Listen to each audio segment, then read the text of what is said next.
Bonsoir amis téléspectateurs, un plaisir de vous retrouver dans votre édition de la semaine. Abonnez-vous sur cette chaîne Afrique Sport Live pour ne rater aucune vidéo. Nous allons débuter ce journal avec Mohamed Salah qui rejoint ce samedi officiellement les Pharaons d'Égypte au Gabon. Il était en tout cas retenu par le club Liverpool, les Reds de Liverpool qui l'avaient retenu pour ne pas rejoindre les éliminatoires de la Coupe du Monde 2022 avec cette équipe nationale égyptienne. Mais finalement, l'Égypte a partiellement obtenu gain de cause étant donné que le pays des pharaons figure sur la liste rouge Covid-19 établie par le gouvernement britannique. Liverpool avait refusé de laisser partir son ailier Mohamed Salah pour affronter l'Angola mercredi au Caire à l'occasion de la première journée de ces éliminatoires de la Coupe du Monde 2022. En revanche, les Reds ont accepté de libérer leur star pour le déplacement à Franceville dimanche face au Gabon dans le cadre de la deuxième journée. Le double joueur africain de l'année a rejoint ses coéquipiers ce samedi dans le pays d'Afrique centrale, pas considéré comme à risque par le Royaume-Uni. Absent lors du premier match en raison de son avenir incertain en club, l'attaquant de Galatasaray, Mostafa Mohamed, dont le transfert à Bordeaux est tombé à l'eau, fait lui aussi son retour pour cette affiche. Ce ne sera pas le cas en revanche du milieu de terrain d'Arsenal, Mohamed El Neni, qui a déclaré forfait sur blessure. Et nous allons à présent en Espagne pour évoquer le retour d'Ansu Fati avec le FC Barcelone qui est aperçu cette semaine en train de s'entraîner avec le club professionnel, le groupe professionnel de Ronald Koeman, le Barça, et Koeman ne souhaite pas donc prendre de risque pour le retour du numéro 10 Ansu Fati. Mais selon les informations de Mundo Deportivo, le retour à la compétition du club barcelonais est prévu pour ce mois-ci. Plus de 9 mois, c'est le temps qu'a duré la grosse blessure d'Ansu Fati au genou. Après plusieurs interventions, le joueur entrevoit enfin le bout du tunnel, lui qui a rejoint le groupe professionnel depuis quelques semaines, mais le Barça se montre très prudent pour sa jeune star. En effet, mardi prochain, cela fera 10 mois qu'il est sur la touche depuis qu'il s'est blessé au ménisque du genou gauche contre le Real Betis. Mundo Deportivo indique qu'Ansu Fati ne sera pas opérationnel contre le FC Séville ni le Bayern Munich pour le grand rendez-vous en Ligue des Champions. Mais son retour à la compétition est attendu après le duel face aux Bavarois, avec qui plus est un calendrier moins exigeant sur le papier face à des adversaires comme Grenade, Cadiz et Levante pour lui permettre de reprendre en douceur.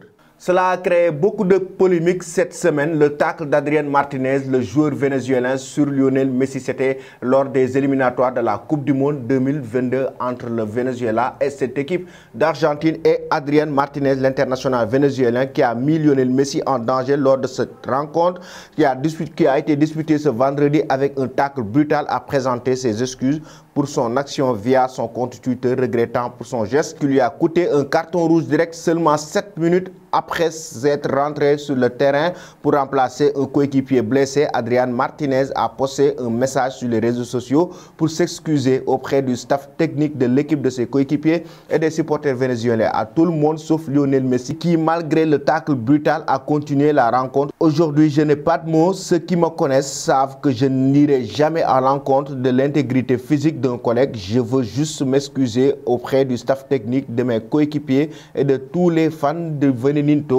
qui nous soutiennent du fond du cœur. J'aime mon pays et je prends mes responsabilités. Et nous allons maintenant évoquer le mercato estival avec Kylian Mbappé et Haaland qui font toujours parler de lui avec le Paris Saint-Germain et le Real Madrid. Lié au PSG jusqu'en 2022, le joueur français Kylian Mbappé va bel et bien disputer une 5e saison sous le maillot rouge et bleu et de celle qui pourrait être la dernière. En effet, l'international français n'est pas disposé à prolonger son bail et souhaiterait rejoindre le Real Madrid l'été prochain. Florentino Pérez se tient prêt à accueillir le champion du monde tricolore, obligeant le PSG à préparer sa succession.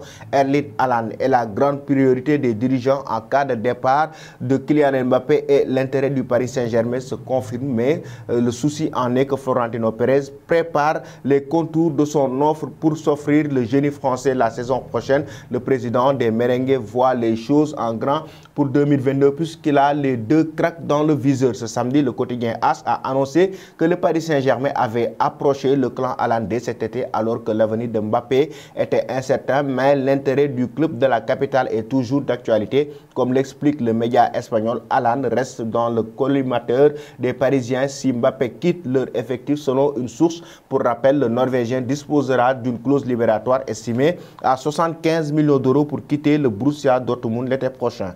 Et nous allons terminer cette édition avec Cristiano Ronaldo qui est très critiqué en Italie, surtout les anciennes gloires de cette équipe de la Juventus de Turin qui n'ont pas encore digéré son départ de la Juve. 3 saisons passées à la Juventus de Turin, Cristiano Ronaldo s'en va. L'international portugais a désormais rejoint Manchester United, un départ qui n'a pas du tout plu aux anciennes gloires du club italien après avoir démenti des rumeurs de départ de la Juve. Ronaldo a surpris plus d'un dans les derniers jours du mercato. Il a fait savoir à son entraîneur Allegri qu'il voulait partir et dans la foulée signer à Manchester United, un procédé qui déplaît à l'ancien joueur de la Juventus de Turin, Alessio Tacchinardi. Son départ aurait dû être différent. Il n'aurait pas dû partir dans son avion privé pendant que Allegri parlait à la veille du match contre Empoli. Il aurait attendu une conférence de presse pour dire au revoir aux fans. Le peuple de la Juventus l'a bien traité et il méritait quelque chose de différent. Le fait qu'il soit parti en disant qu'il se rendait dans un endroit où il se sentait chez lui ne lui a pas donné une bonne image. Il ne jouait pas seulement pour le maillot qu'il portait, mais aussi pour sa valeur internationale. Et cela n'a pas échappé à l'attention des gens.